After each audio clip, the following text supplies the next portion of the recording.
Good evening. Been looking at the 5 discourses of Matthew on Sunday evenings, and we're down to the last one, which is pretty lengthy. It's the Olivet Discourse, they call it, the discourse before Jesus, close to his death. We'll get down there in a minute. And like I said, it's fairly lengthy, and a lot of people say it starts in 23, and really it does kind of start in 23, but we're really going to start mostly in 24. 23, he's talking about the woes of the Pharisees, and then at the end of 23, as he sets up on the hill above Jerusalem, he says, "Jerusalem, Jerusalem, who kills the prophets and stones those who are sent to her. How often I wanted to gather your children together in the way a hen gathers her chicks under her wings, but you were unwilling. Behold, your house is being left to you desolate. For I say to you, from now on you will not see me until you say, blessed is he who comes in the name of the Lord." You know, it's a lament. And it's hard really, I guess, to get maybe the feeling and emotion of it just reading the words on a page. But it's a lament of Christ. "Oh, Jerusalem, Jerusalem, how long have I longed to gather you?" The idea that he wanted them to be his people. He wanted to be their God more than anything. He wanted Israel.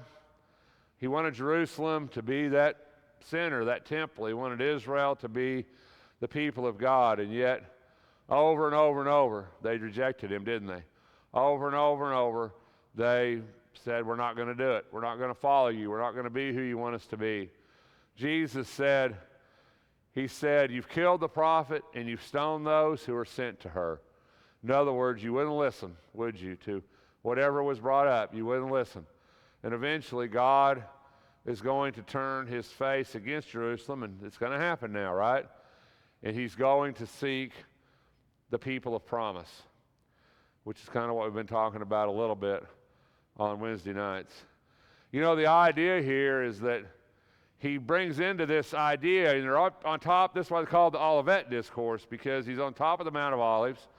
He's looking down on Jerusalem. He's looking down on the temple. He's looking down on all this thing that the Jews are so proud of. It's Herod's temple.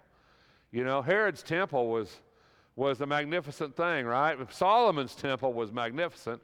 Solomon's temple was destroyed by the Babylonians, and they built the second temple, right? Nehemiah, Ezra. Ezra builds the second temple, and then they're in that temple, but before Jesus ever is born, before Jesus is ever on earth, Herod, to appease the Jews and to make them be who he wants them to be, he puts out a massive building project to rebuild this temple, to put it back together. And this has gone on for years and was still going on. And when Jesus was here on the earth, the temple was still in the process of being rebuilt. It wasn't even done yet. And this is how massive a project this was a massive project. And he was rebuilding the temple in Jerusalem to God. And although Herod didn't care necessarily about God, he did care about making the Jews happy. And so he was doing this, and it was a magnificent structure. And they were proud of it. It was who they were. It defined them. The temple defined the Jews, defined Jerusalem. And they were proud of it.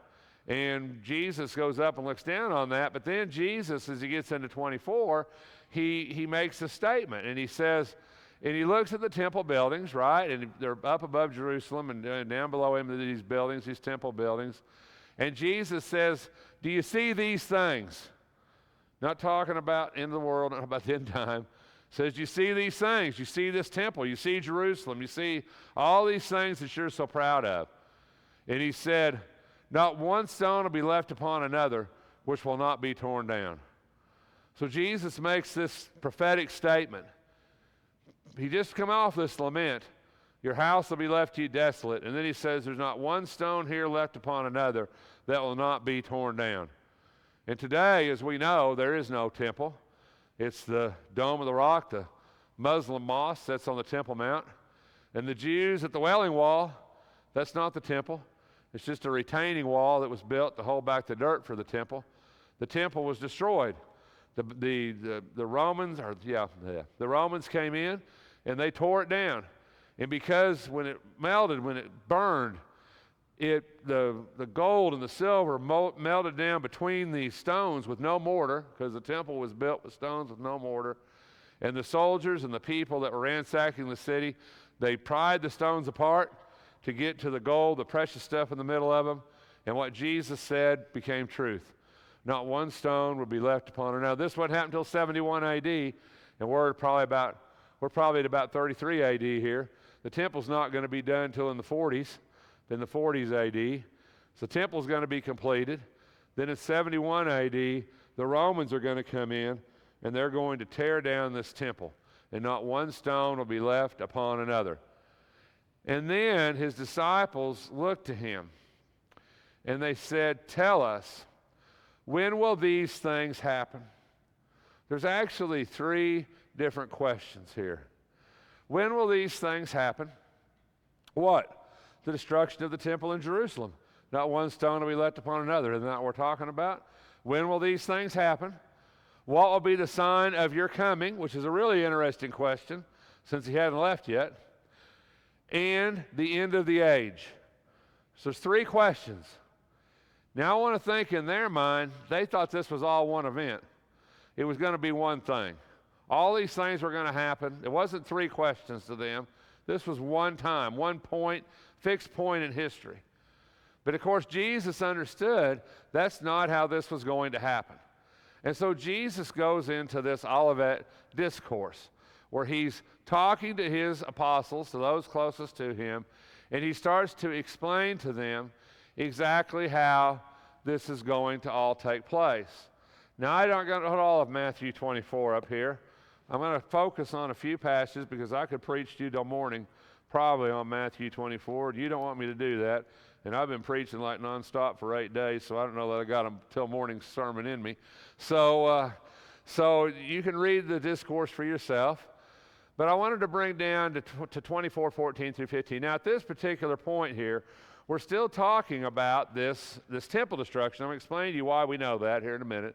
We're still talking about this temple destruction. And it's a really interesting statement here. The gospel of the kingdom will be preached in the whole world. Now, one reason I brought this up is because we're a real low context audience in this discourse, okay? And I've explained that to you before. We're real low context. Because to you and me, when we see the world, we see the world. We see the whole globe like we see it from outer space. And when I say the gospel is going to be, if I told you here today, I said the gospel is going to be preached to the whole world, in your mind, you'd think everybody on the planet. You would think the remotest jungles of the Amazon to the highest mountains of the Himalayas or whatever. That would be the picture in your mind. That's the whole world, right? But according to Paul, the gospel was preached to the whole world, okay? So not long after Jesus, Paul makes a statement that the gospel has been preached to the whole world. Jesus isn't talking here about this round globe, because to them the world wasn't even round. To them the world was flat. To them they didn't know there were things on other continents or other places. There was no knowledge of that. There was no reason for them to think that. And that's not what Jesus was saying. He says it's going to be taught to the whole known world would be the way to look at that, and that's going to happen. Paul says the gospel's been preached to the whole world. So in a biblical New Testament sense, this occurs, okay? So some people look at this, they say, well, Rex, this can't be right because, the gospel's going to have to be preached to every person on the whole planet, everywhere, in the remotest regions. That's not what this means, okay? So it doesn't mean that. And I've heard that a lot of my life, right? Well, Christ won't come till the whole world hears the gospel. It's not what this means.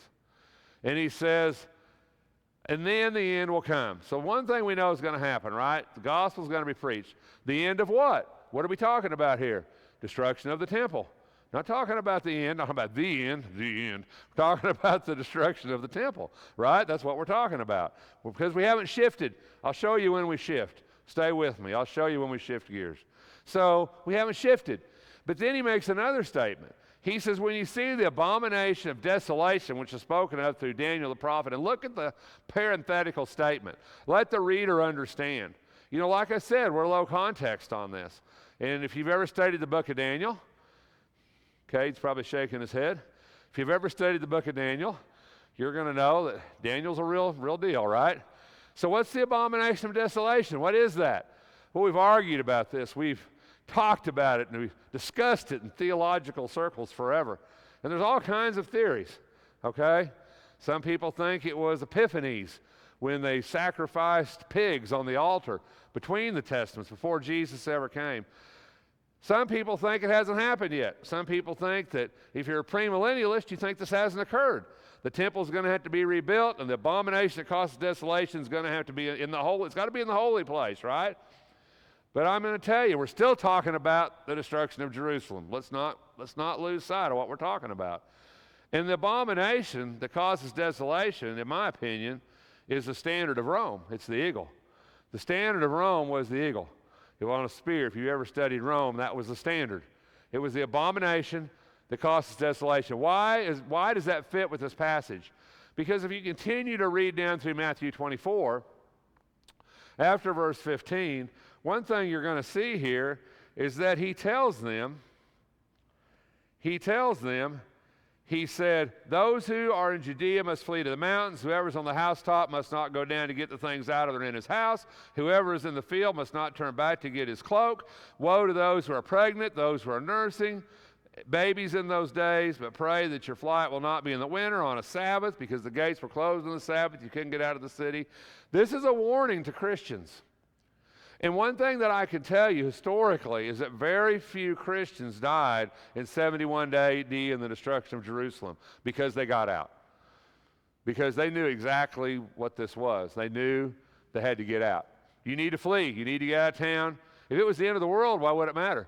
It doesn't matter if you're pregnant or nursing or if you're on the mountain. Makes no difference. The end of the world is the end of the world. It's not going to save you. It's not talking about the end of the world here. We're talking about the destruction of Jerusalem. And he's giving them a warning. He says, when you see the abomination that causes desolation, which in my mind is the Roman standard, the eagle, he says, you need to get out of town because it's going to get bad. And it did. Jerusalem was destroyed. Millions of Jews were killed, crucified, hung on walls. It was unbelievable. They starved them to death. Unbelievable, inconceivable how bad that was. And Jesus is telling them here, let the reader understand, because you need to know this. You need to know it because it's going to apply to you. In 29, jumping down, y'all can read the middle and see what I'm talking about. In 29, he says, immediately after the tribulation of those days. What days? Destruction of Jerusalem, right? And so I'm still talking about the destruction of Jerusalem. And boy, you say, this has got to be the end of the world, Rex. Man, this is end of the world stuff, right? Sun will be darkened, moon will not give its light, stars will fall from the sky, the powers of the heavens will be shaken. The sign of the Son of Man will appear in the sky, and all the tribes of the earth will mourn, and they will see the Son of Man coming on the clouds of the sky with power and great glory, and will send forth his angels with a great trumpet, and they will gather together his elect from the four winds and from one end of the sky to the other. And you're like, oh, it's got to be the end of the world. Nah, it's not. So, you know what's going on here? Why do we say this? This is apocalyptic language. We see it in Ezekiel. We see it in Daniel. We see it in Revelation. We see it in a lot of different places in the Bible. What does it mean? What's it saying? What's it say? What's it mean? Right? Well, there's a lot of things here. But there's one thing I can tell you. Do you see the font change in 29 where it goes to capital letters? The sun will be dark and the moon will not give its light. The stars will fall. That's Old Testament. That's not New Testament. Jesus is bringing forth an Old Testament passage because he's making a point. It's the fall of a nation. Anytime in the Bible we talk about suns being darkened, moons, blood moons, sky being darkened, stars falling from the sky, we're talking about the fall of a nation. And the reason we know that is because we know an Old Testament prophecy, if I can get there, we know an Old Testament prophecy, it's exactly what it meant. Read this passage with me from Ezekiel 20:32. And when I extinguish you, I will cover the heavens and darken the stars.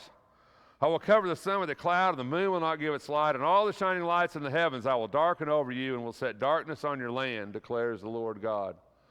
Well, that's talking about the destruction of Egypt. That's already happened. But that literally didn't happen. Apocalyptic language is just that. It's language that says one thing and means something else. Jesus is just saying in the lament, "Oh, Jerusalem, Jerusalem, how I long to gather you like a hen gathers chicks under his wings, and yet you run willing, and behold, your house is left to you desolate," he said. Well, it's the fall of Jerusalem. It's the fall of Israel. Israel is going to fall as a nation. They're no longer going to be a nation. If you back up just a little bit, It says here, the sign of the Son of Man will appear in the sky, and all the tribes of the earth will mourn. They will see the Son of Man coming in the clouds. Son of Man coming in the clouds, Old Testament passage. Look at the font change. And that has to do also with the destruction of Egypt. Old Testament passage. You'll see God coming in the clouds. The idea it's going to happen swiftly with power and great glory. But if you look at this, it says you'll see the sign of the Son of Man. What is that, do you think? The sign of the Son of Man. What exactly is that? Well, it really started in Bethlehem, didn't it? The star that set over the newborn infant baby. They said this will be a sign, the star in the east, the sign of the Son of Man. If we read Josephus, about the time before the destruction of Jerusalem, certain things happened. Now, whether or not I could tell you, Josephus was a Jewish historian that aligned himself with the Romans so he didn't get killed in the destruction of the Jerusalem. That's why we call him Flavius, because he took that Roman name. In Josephus, he says weird things happened before the destruction of Jerusalem. That there was a star that appeared over the temple. That there was a bull that gave birth to a goat. That there was other things that were hard to explain that happened right before the destruction of Jerusalem in the temple. The sign of the Son of Man. Jesus said, when you see these things, get out of town. Still talking about the destruction of Jerusalem. How do we know? We haven't shifted gears yet. We're going to shift gears. We're going to shift gears in a minute, as soon as this thing clicks. So in 24:34, he makes a statement. We're still in destruction of Jerusalem.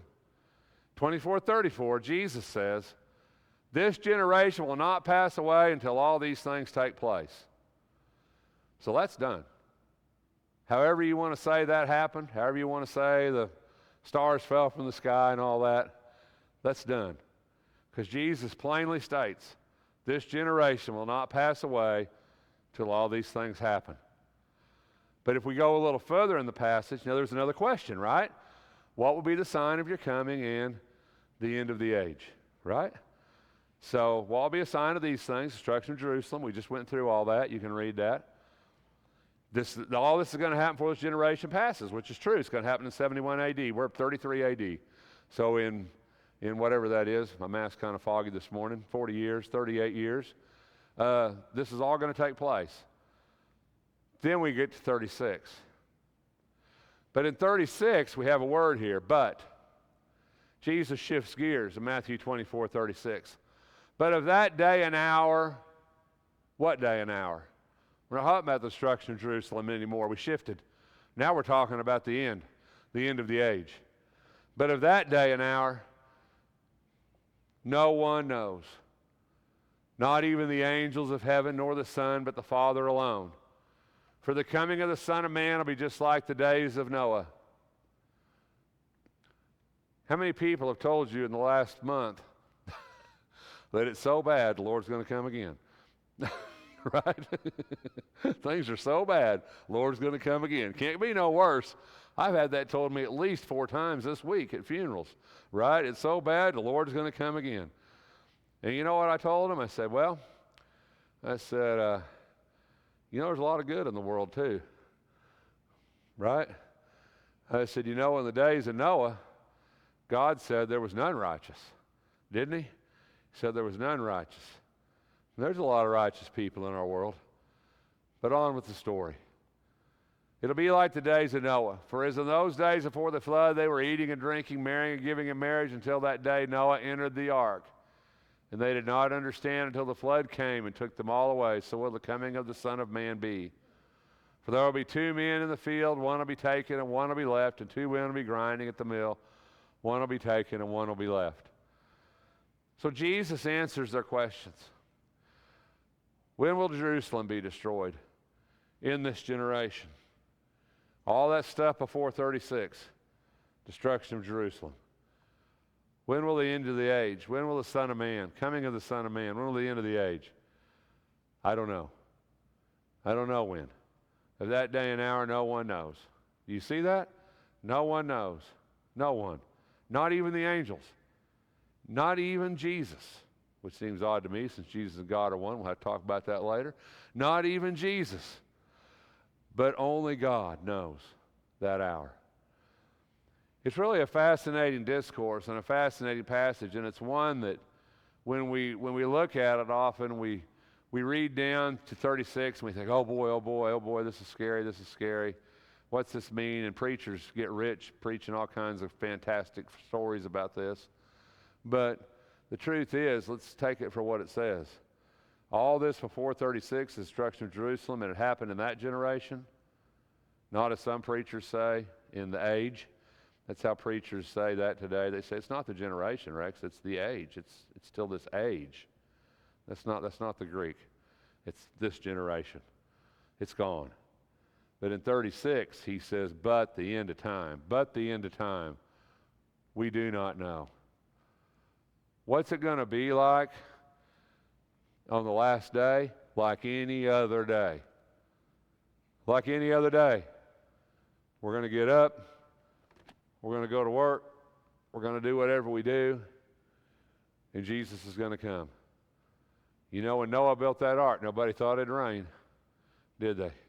Nobody thought it would flood. But one day, it was too late. And so will it be with us.